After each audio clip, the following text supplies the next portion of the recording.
Respected Umesh Upadhyay ji,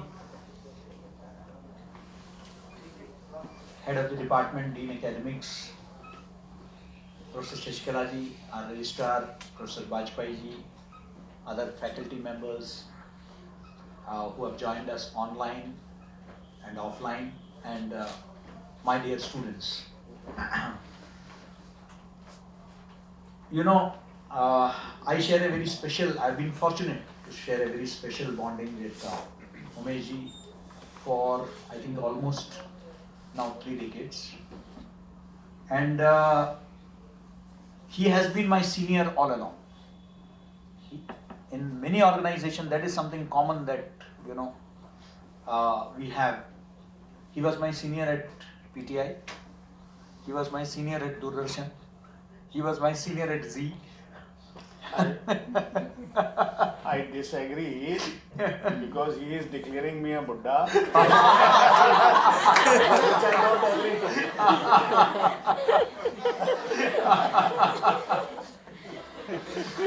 to. So, and you know, we have always shared a great bonding. And when he informed me that he is reaching Bhopal, so he just had, because he has a hectic schedule, I keep, you know, when I see his FB updates, social media updates, he's traveling across the country and the world. So I said that, you know, of course I would like to take advantage of this opportunity to meet you, but I want you to meet our students. And he was very kind enough to accept that. Otherwise we would have just met for 10-15 minutes over a cup of tea in some hotel room. But I said that please come to the university and address our students, because his experience across the media spectrum has been so vast. He's also a media educator, you know.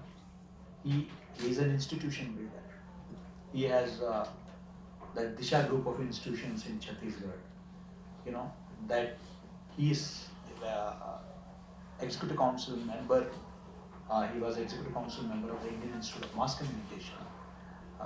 You know, he has been associated, as mentioned here, with the Makhanlal University for a long time.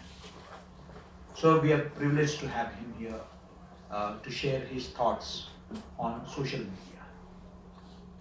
I just want to share a few thoughts. Social media, when we decided on this topic, catalyst or anarchist. Social media undoubtedly has democratized media like never before. Media का लोकतांत्रिकरण हुआ है social media के कारण, और जिसके चलते मुझसे अगर आप पूछेंगे तो जो बीच में जो उसके लिए जो शब्द है मिडलमैन या बिचौलिया, उसकी अब आवश्यकता नहीं पड़ी है between a citizen and the powers that be. Those are the helm of affairs. मुझे उन तक पहुंचने के लिए आज मैं सीधे प्राइम मिनिस्टर को टैग कर सकता हूं, फॉरेन मिनिस्टर को टैग कर सकता हूं, सीएम को टैग कर सकता हूं, and I can bring to draw their attention to the problems that I am facing. Sushma ji, late Sushma ji, when she was the foreign minister, she helped over 80,000 people in distress, people of Indian origin. उनके passport के issue से लेकर कहीं वो फंसे हैं, वो सब सोशल मीडिया में ट्विटर के माध्यम से टैग करने के होंगे. यहाँ तक कि एक बार तो उनको किसी ने कंप्लेन कर दिया कि मेरी फ्रिज खराब है, काफ़ी दिनों से कोई रिपेयर करने नहीं आ रहा है. So she had to write, I am the external affairs minister of this country, मैं विदेश मंत्री हूँ, मैं फ्रिज नहीं ठीक करवा पाऊंगी, लेकिन आपको कोई और विदेश से संबंधित कोई समस्या है तो मैं उसका निराकरण करूँगी. So that is the kind of, when Suresh Prabhu was the railway minister, there have been instances when किसी माँ ने ट्वीट कर दिया कि मुझे ट्रेन में दूध नहीं मिल रहा है, तो अगले स्टेशन में स्टेशन मास्टर खुद दूध के पैकेट्स लेके वहाँ वेट कर रहे थे. ये भी हमने देखा है. सो सोशल मीडिया को हम सुन रहे हैं, the power of social media since तहरीर स्क्वायर में जो हुआ, उसके बाद हमने सुना कि सोशल मीडिया में अन्ना आंदोलन, निर्भया आंदोलन, पर क्या सोशल मीडिया मूवमेंट खड़ा कर सकती है, या social media can be a force multiplier?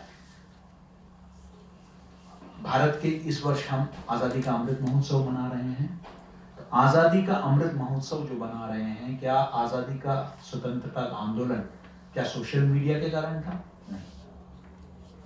क्या 1977 में जो आपातकाल के खिलाफ जो लोकनायक के नेतृत्व में जो आंदोलन था, क्या उसमें सोशल मीडिया की वजह से था? तो जो बड़े आंदोलन है उसके लिए क्या सोशल मीडिया जरूरी है, या सोशल मीडिया आंदोलन खड़ा कर सकती है, या सोशल मीडिया सिर्फ फोर्स मल्टीप्लायर का काम करती है?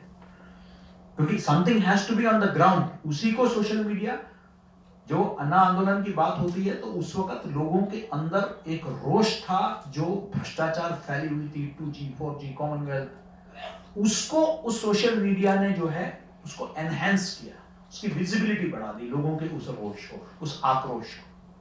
और इसी प्रकार निर्भया में जो लोगों के अंदर उस घटना के बाद जो महिलाओं पर जो अत्याचार हो रही है उसको लेकर एक आक्रोश था, लोग सड़क पर उतर आए, उसको उसने एक तरह से एक वाइडर विजिबिलिटी दिया और ये काम किया। और सोशल मीडिया कंटिन्यूस, लेकिन सोशल मीडिया जैसे हर टूल के साथ होता है, is the problem with the social media और विद द यूजर्स? ये भी एक इश्यू है जिसको हम, अब जैसे एक आग है तो आग का हम खाना भी बना सकते हैं, हम दंगे फसाद भी कर सकते हैं उसी आग से। तो सोशल मीडिया भी एक पावर है जिसको हम यूटिलाइज करके आज समाज में बहुत बदलाव ला सकते हैं, मानसिकता में, सोच में परिवर्तन ला सकते हैं। वहीं बहुत सारे आतंकवादी, अलगाववादी संगठन उसका नाजायज फायदा उठा रहे हैं, उसमें IS जैसे संस्थाएं रिक्रूटमेंट्स कर रही हैं। तो ये एक डेलिकेट बैलेंस है सोशल मीडिया को समझने का, कहीं वो कैटलिस्ट की भूमिका में है तो कहीं उसके वजह से अनार्की फैलने का डर भी है। वो क्योंकि लोगों के हाथ में एक ऐसा चीज चला गया है, जो आपने देखा इन्फोडेमिक के दौरान जो पेंडेमिक हुआ था उसमें इन्फोडेमिक हुआ, ओवरडोज ऑफ इंफॉर्मेशन, हर तरह की miss information, disinformation, propaganda, fake narratives, ये सब फैलाया गया। और मैं लेटेस्ट बस आपको एक उदाहरण देके, क्योंकि आज हमारे बीच में अथॉरिटी, मैं सिर्फ एक तरह से भूमिका किस संदर्भ में हमने इसको रखा है। अभी एक घटना घटी जिसमें आपने देखा होगा कि दोनों बातें होती हैं। एक घटना का मैं कभी कभी ये सब चीजें स्टडी करता हूँ, अकेले बैठा होता हूँ, तो ये जो अभी पंजाब में पिछले एक हफ्ते के अंदर हुआ, सभी ब्लास्फेमी को, बेअदबी पर सभी कंडेम कर रहे हैं, सभी पॉलिटिकल पार्टीज और ऑर्गेनाइजेशंस। लेकिन I must give the credit to social media कि सोशल मीडिया ने ही कहा कि बेअदबी अपनी जगह ठीक है, लेकिन ये लिंचिंग कहां तक ठीक है? एक धार्मिक स्थान के अंदर किसी को मारना, वो कहां तक ठीक है? किसी कोई चोरी के इल्जाम में है तो कोई बेअदबी के इल्जाम में है, तो आप मार कैसे सकते हो? उसका कहीं भी उसकी मजम्मत कहीं नहीं हुई। अगर हुई है तो सोशल मीडिया में। लोग लिखने लगे सोशल मीडिया में, क्यों? क्योंकि मेन स्ट्रीम मीडिया चुप है, नाराज नहीं करना चाहते। पॉलिटिकल पार्टीज पंजाब के चुनाव को देखते हुए कुछ नहीं, क्योंकि ऐसे ही पिछले कुछ चुनावों से बेअदबी एक बहुत बड़ी इश्यू है पंजाब में, कोई उस विषय पर बोलना ही नहीं चाहता है। लेकिन जो बोलना चाहिए वो तो बोलना ही चाहिए। वी कंडेम द सैक्रिलेज, जो हुआ है वो गलत हुआ है, लेकिन the killing is equally condemned in a democratic society, जो हमें। लेकिन अब ये हुआ सोशल मीडिया की ताकत, जहां it has become the voice of the voiceless. दूसरी तरफ उसी सोशल मीडिया का कुछ अलगाववादी ताकत आज यूज कर रहे हैं। और क्योंकि मैं मूलतः दिल्ली का बाशिंदा हूं, तो काफी पंजाब और पंजाबी ग्रुप्स के साथ मैं जुड़ा हुआ हूं, तो वहां सोशल मीडिया, जिसमें व्हाट्सएप भी है और ग्रुप्स हैं, आप जानते हैं किस तरह का एक अलगाववादी नैरेटिव क्रिएट करने का एक कोशिश हो रहा है, जो हमने किसान आंदोलन में भी देखा। और यही नैरेटिव, जैसे एक वर्ड जो बहुत सारे सोशल मीडिया में यूज किया जा रहा है वो है कि मोनासी। I don't know how many of you know Punjabi. मोनासी का मतलब है कि जो जिसने भी सैक्रिलेज किया वो मोना था। मोना मतलब somebody who is not who is clean shaven. Now clean shaven obviously means somebody who is a non sick.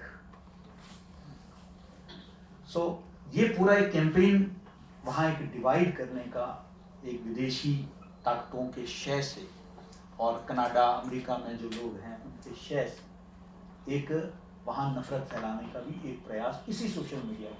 तो एक तरफ सोशल मीडिया एक राइट इश्यू को उठा रही है, दूसरी तरफ सोशल मीडिया के माध्यम से एक नकारात्मक। मैं सिर्फ एक आपके सामने एक मिसाल, एक उदाहरण रखना चाहता था, इससे उस चीज़ को क्लियर हो कि क्यों हमने इस इश्यू पर आज जो है जब उमेश जी इधर पधारे, क्योंकि इनके बहुत सारे लेक्चर हमने IMC में भी रखवाए थे जब मैं IMC में था।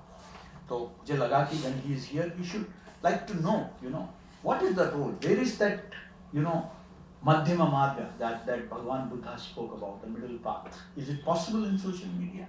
हम इन सब विषयों को समझना चाहेंगे and it's an honor to listen to Umesh Upadhyay ji. Thank you so much.